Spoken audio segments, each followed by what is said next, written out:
So my father called me poison in an email because I apparently fucked things up between him and the son that he had found after all these years. Sorry, Dad. You found me, not that you give one flying fuck, because you don't, clearly. You found me when I'm in the middle of going through fucking hell.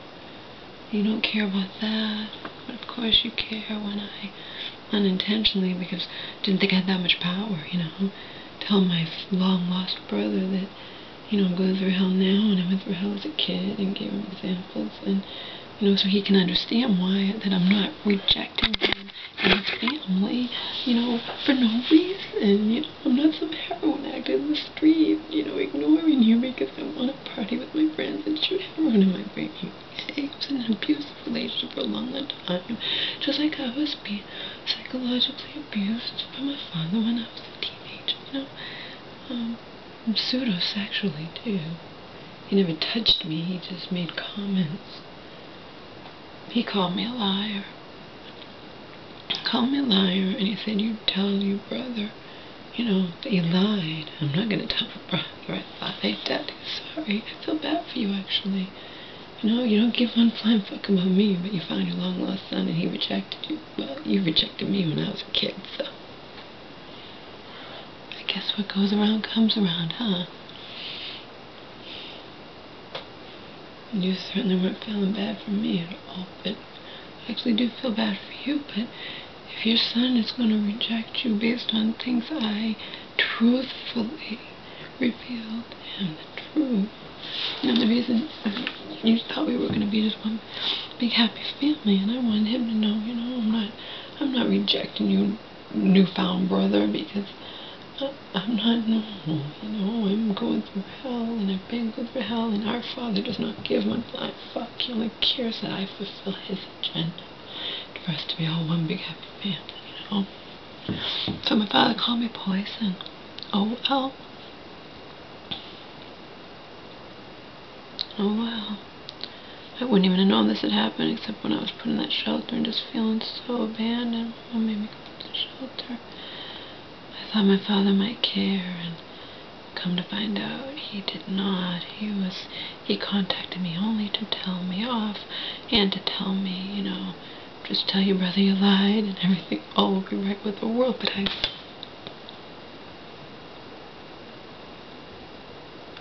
fucking lie. Understand? You're gonna introduce me some long-lost sibling who's gonna think that I'm just gonna be some nice, normal, happily married or not, or but just normal and normative and whatnot. And I've been in an abusive relationship for years, and I've had a dysfunctional, painful, abusive life, and our father was not the nicest father, to say the least, to me, and I didn't deserve it, and just wanted his love, and but whatever. I feel bad for my dad because he wanted his son, and the son rejected him based on what I said, so I'm poisoned. Yeah, well, I wonder if you would have even cared if I had died when I was living with your dad. I wonder. Threw a steak knife when I was 13, 14, threw a steak knife at me across the table because I had my elbows on the table. I looked right at him and he looked like he could kill me because I had my elbows on the table because I was not raised. I was raised by a mentally ill mom and an abusive alcoholic stepfather. I mean, what do you people, anybody want from me? It's amazing I didn't wind up locked up in some institution permanently,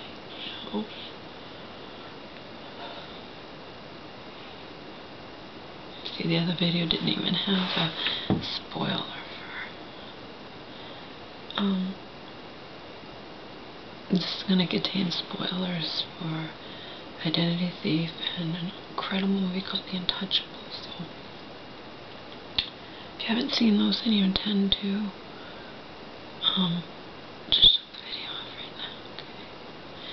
And I saw identity.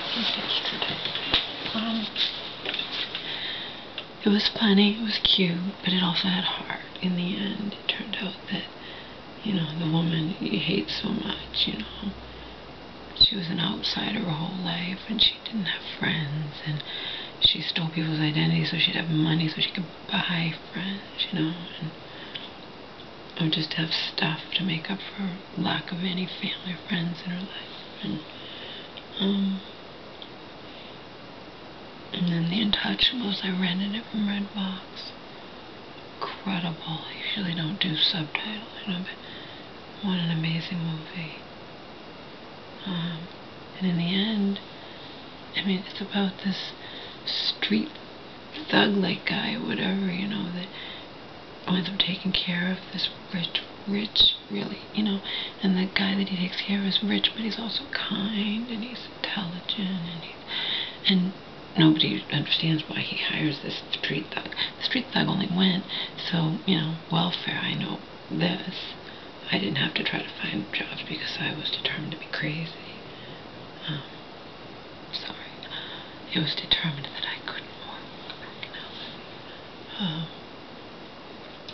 Because I didn't even know this when you apply for welfare. They have you answer yes or no out of 5 questions. If you answer just 1 in the affirmative, they have you see a psychiatrist. I answered 4 out of 5 in the affirmative, so they were not going to have me work.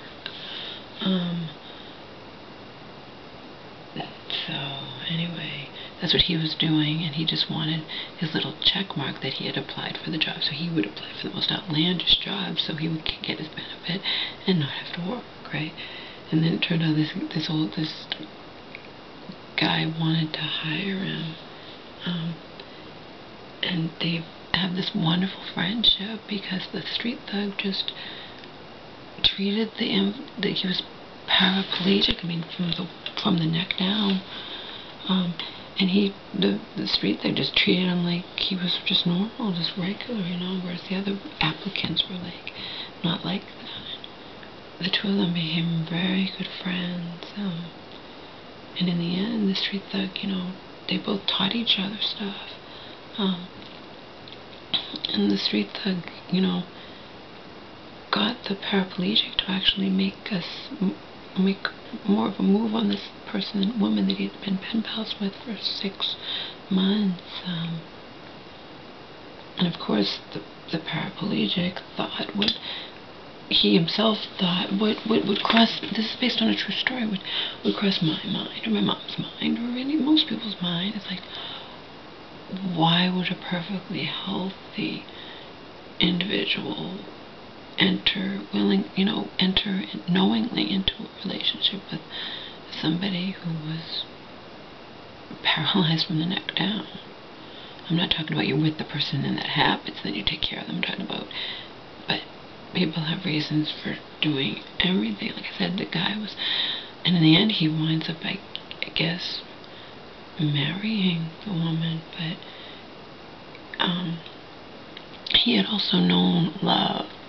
He was an older guy, and he had known the love of his life who had died of a terminal illness, and so he knows love, and his love would come because the way he is, he's open to love, you know, and that's why he was able to find love again, even though he's a paraplegic, you know. He found love again. He was with the other woman, I guess, for 25 years or something. She died of a terminal illness, but the reason I'm mentioning this is this is a true story, and he found love. Even in his condition, he found love again. They said at the end he married, and I'm assuming he married that same woman, but he found love again, and he married and has 2 daughters. And I said, Mom, how does he have 2 daughters? And she thought, I'm sure I would have come to the conclusion, I'm like, how could that be? And she goes, artificial insemination. I'm like, oh yeah, I guess. Beautiful, beautifully written story. You can't get mad at me for revealing anything because I said it. Said if you're going to see these movies and you don't want the plot revealed, it's a spoiler alert. Don't watch my videos. Just shut them up. Okay. And in the end of the Identity Thief, the woman Melissa McCarthy plays, you know, she changed her tune because this guy who she'd stolen the identity tries to force her to confess, whatever. They wind up becoming friends, and she winds up having friends in the end with his family and whatnot.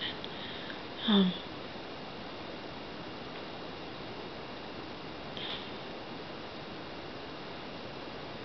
it's interesting. It was a comedy, but the comedy was hard.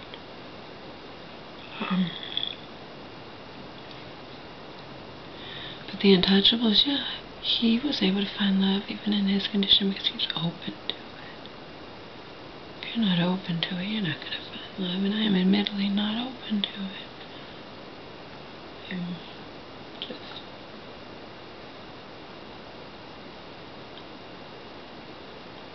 not wired that way, I guess. No use crying over it. I can cry over a lot of things, you know. Cry over the life my mom's had. I'm not going to elaborate on her situation, but I at the very least, I do know what, you know, I can at least, you know, if I can't have love, at least I can have a lot of sexual pleasure, you know.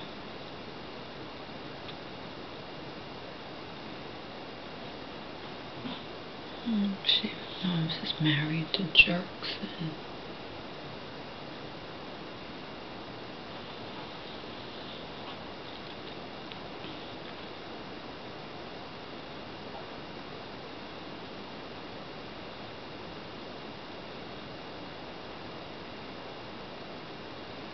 it's all sad. Life is sad, you know. Life is sad for a lot of people. Life is sad for a lot of people. My brother posts the cutest things and the funniest, not always cute, funny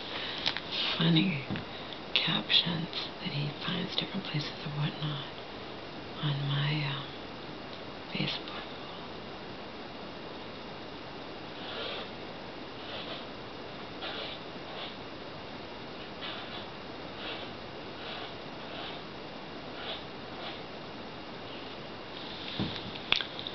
Sorry, Dad, I didn't know that my honesty was gonna... Who would have imagined that your long-lost son would reject you based on what I said? But I sure as fuck I'm not gonna tell him I lied. I'll shoot myself in the head before I go and tell him I lied when I didn't. It's all I have in this life is my truth, what I know I went through, you know?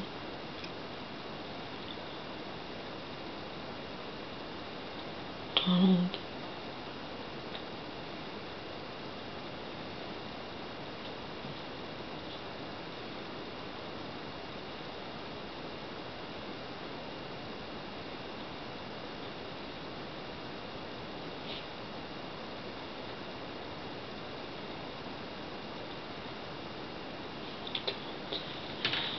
Before I moved in with Donald, I didn't even know he was on psych discipline. It had been for like 12 years.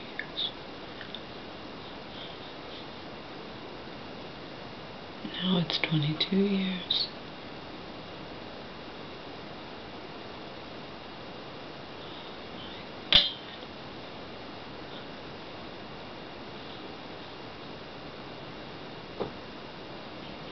See, I'm a split personality. I have a real sweetness to me, and a not so sweetness or not so sweet side and a real sweet side. Donald did not have enough of that sweet kindness to balance out his dark side.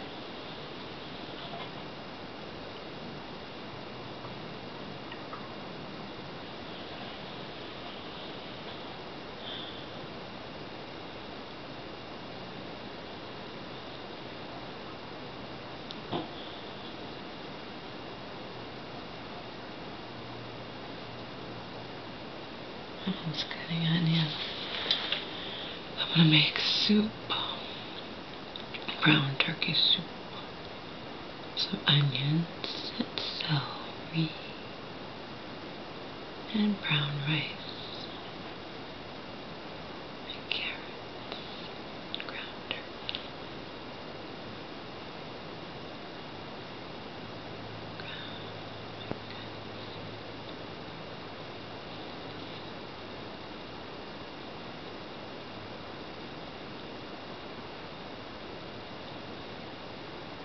Maybe if I can find a can of corn, I'll make corn.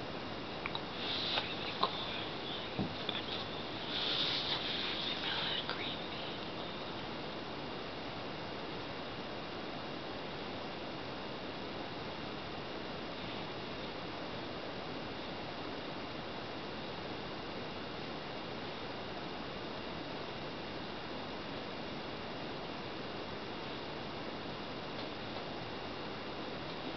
So I watched both those movies yesterday, one in the theater and one on DVD.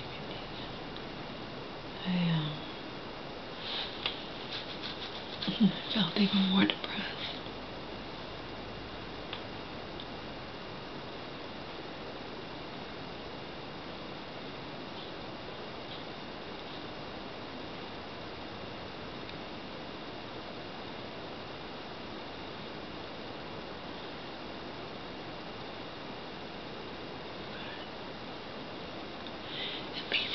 I am doing constructive things, you know. I cleaned my mom's whole kitchen yesterday, took everything off the cabinets and scrubbed down the cabinets. Today she and I tackled underneath the sink, which was all just thrown in there, all the cleaning supplies and whatnot. And she found a whole thing of dishwasher, little cascade things, whatever, that would have cost me $6. They weren't even open, they were just thrown in there, so. Now it's all spotless. I scrubbed it, and she took everything out, and we put everything back after I cleaned it. I'll go to my knees and cleaned it all.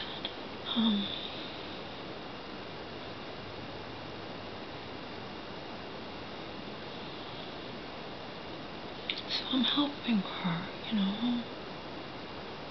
I said to her today, I'm like, I bet you're happy that I'm not staying up all night and sleeping all day anymore, huh? Like, yeah, like I'm trying, you know, and cleaning.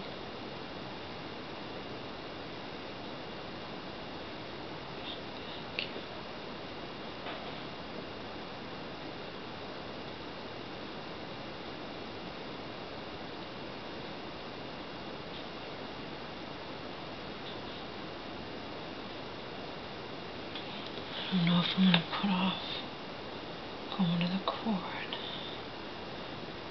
This isn't something I want to do, as I've made clear.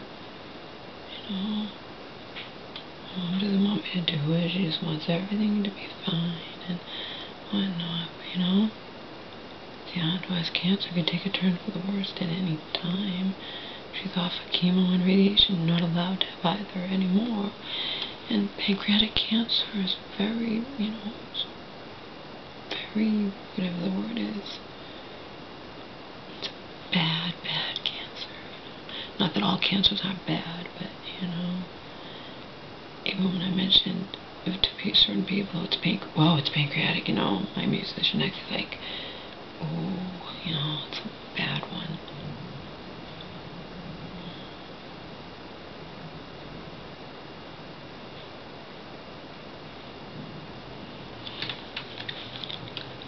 My season 1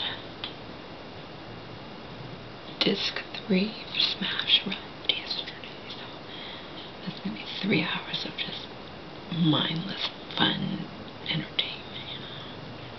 I will be watching later.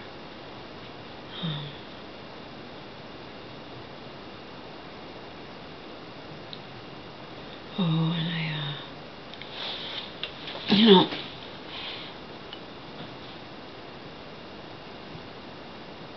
don't get for either Charlie or Alan on 2.5 Men, you know, but they're entertaining to watch.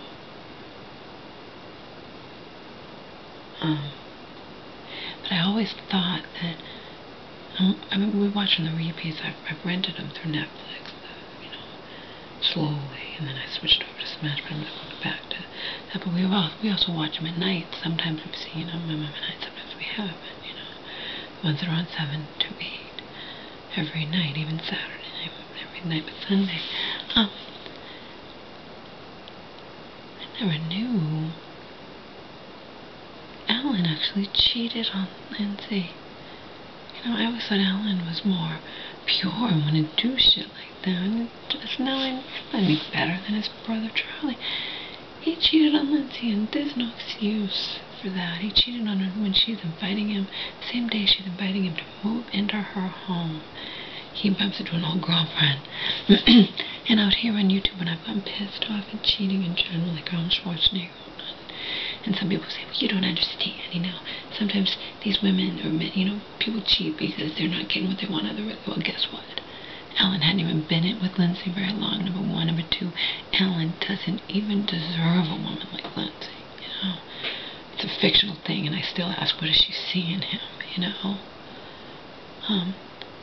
I thought he was better than that. I thought he had more of, that's what it had always come across, that he was the more moral one than Charlie. He may be sexually deviant, both of them.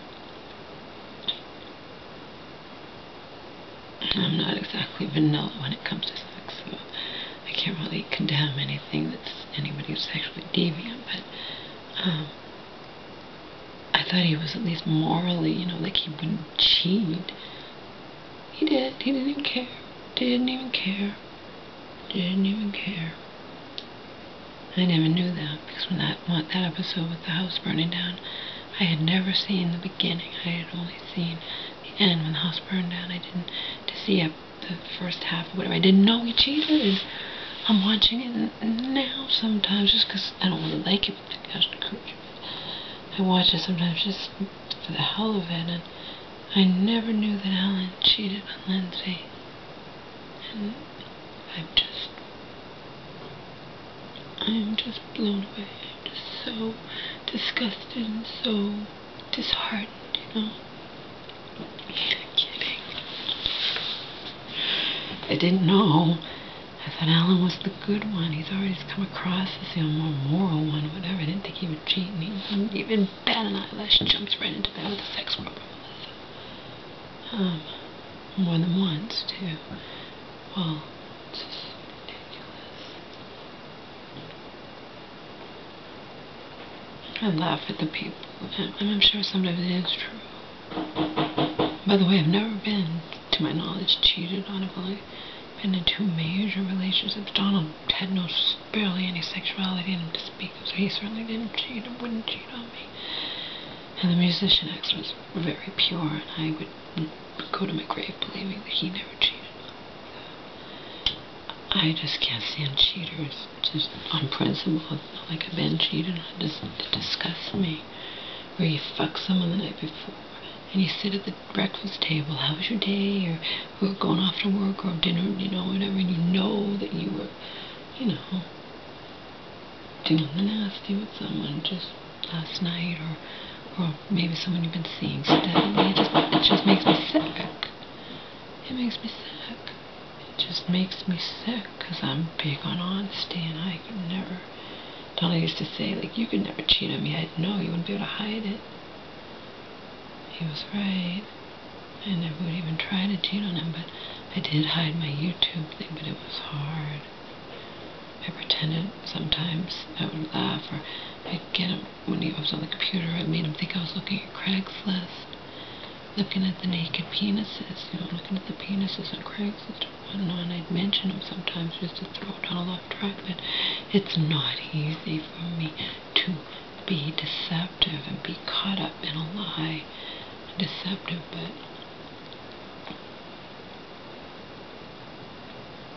I needed this. I needed it. I still need it. Not as badly as I needed it when I was living with my abusive ex and his quote-unquote devout Christian mother. Not even anywhere near. And most of those videos are just, I watched them and I don't even remember them. I don't remember recording them. I just was doing it just on autopilot, just creating them and creating them and uploading them and never watching them, and now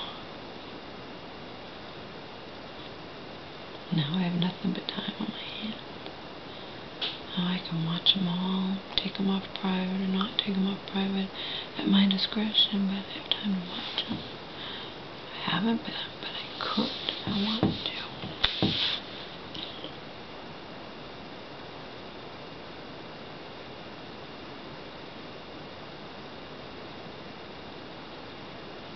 But I create these videos for me. People don't, that's what some people might not understand who have said, I cannot see the point in any of this. There doesn't have to be a point. I do this for me. I share it with you, the world. But I do it for me. I do it just to do it, maybe